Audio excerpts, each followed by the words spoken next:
Chers téléspectateurs, alors que nous suivons les méditations dans la brochure Sa parole pour aujourd'hui, nous avons pour cette semaine le thème « Affaire de choix ». C'est Josué, le successeur de Moïse, qui a introduit le peuple d'Israël dans la terre promise. Et après avoir installé le peuple dans toute cette région, à la fin de sa vie, il rencontre à nouveau le peuple et il les met devant leurs responsabilités. Il leur dit « Choisissez aujourd'hui qui vous voulez servir. Choisissez aujourd'hui qui vous voulez suivre. » Josué 24, verset 15. Dans notre vie, souvent nous devons faire des choix. Si vous voulez que votre vie glorifie Dieu et qu'elle apporte des bénédictions à d'autres aujourd'hui, vous devez aussi faire les 7 choix suivants.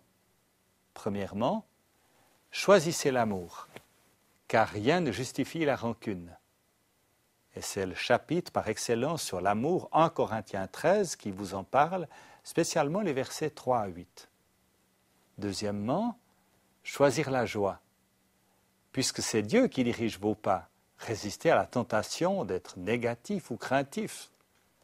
Psaume 37, verset 23. Troisièmement, choisir la patience.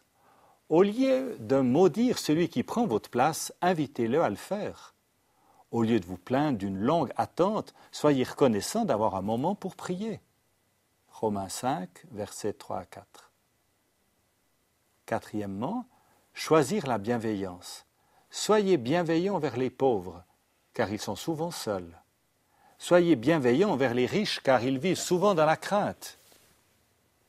Soyez bienveillants envers ceux qui ne le sont pas. Vous comprendrez ainsi comment Dieu se comporte à votre égard. Colossiens 3, verset 12. Cinquièmement, choisissez la bonté.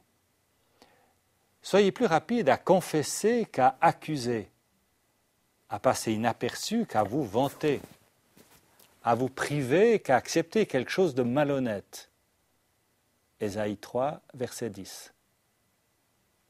Sixièmement, choisissez la fidélité. Gardez vos promesses pour que vos créditeurs ne regrettent jamais de vous avoir fait confiance. Gardez vos promesses pour que vos amis ne remettent pas en question votre parole et votre famille ne doute pas de votre amour. 1 Corinthiens 4, verset 2. Septièmement, choisissez la douceur. On n'obtient pas grand-chose par la force.